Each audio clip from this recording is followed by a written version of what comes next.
In this video we will discuss the Apostle James the Greater. His name in Greek is Lakibos, while in Hebrew it is Yaakov, and the meaning is supplanter.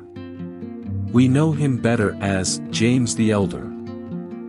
He is known as James the Greater since there was another disciple who had the same name as him, and he was called James the Lesser, an apostle of whom we have already spoken beforehand.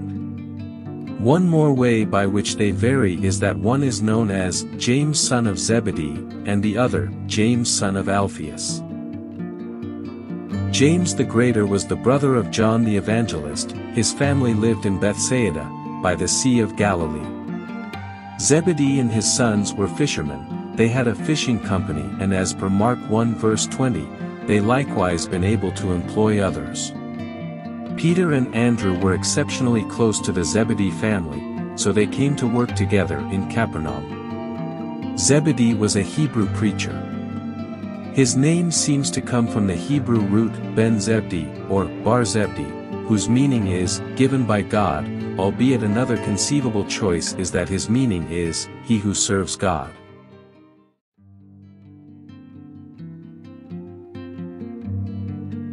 The life of James isn't known in depth before he was called by the Sea of Galilee, when Jesus started his ministry.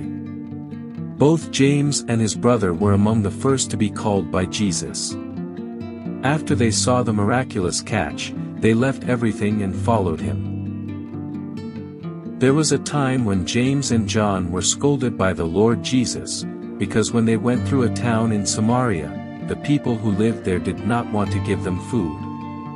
Hence, James and John requested that the Lord pray for fire to descend from heaven. The Lord scolded them for the vengeful spirit that was in the two of them, and advised them that he had not come to hurt anybody, yet rather, he had come to save as many people as possible. The Lord on one occasion refers to James and John as Boanerges, on account of their irate and awful temper, since they continually got angry with others. Boanerges, in Greek is Boanergios, and its meaning is, thunder of outrage, and is a literal interpretation of an Aramaic term whose precise structure is unknown. Once more, both James and his brother John contended with different disciples, since they had ended up being furious with them when they heard a conversation that both had with the Lord. In the conversation, they requested to sit one on the left and the other on the right when the Lord was in the realm of heaven. Thanks to this incident, the Master had the chance to instruct them that in the realm of God the main thing is to serve. But Jesus called them to himself and said to them, "You know that those who are considered rulers over the Gentiles lord it over them, and their great ones exercise authority over them. Yet it shall not be so among you. But whoever desires to become great among you shall be your servant. And whoever of you desires to be first shall be slave of all. For even the Son of Man did not come to be served, but to serve, and to give his life a ransom for many." Mark 10 verses 42 to 45.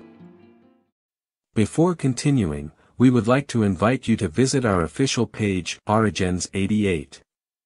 You can find the link in the description of this video or search for us directly in your browser.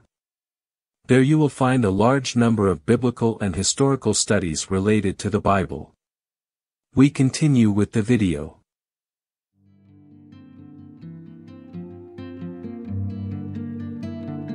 The Apostle James committed himself to preaching and spreading the good news of Christ. He became part of the early church in Jerusalem after the resurrection of Christ. He was sent to preach in the Spanish Peninsular territory, specifically in the region of Galatia. According to the apostles' history, he made a few disciples. 7 of them continued the work of evangelization when James returned to Jerusalem.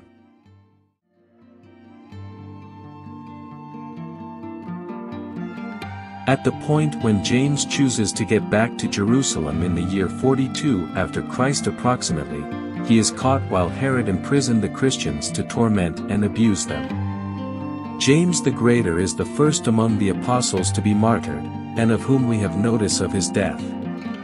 King Herod killed him with the sword. For whoever desires to save his life will lose it, but whoever loses his life for my sake will find it. For what profit is it to a man if he gains the whole world, and loses his own soul? Or what will a man give in exchange for his soul? Matthew 16 verses 25 to 26.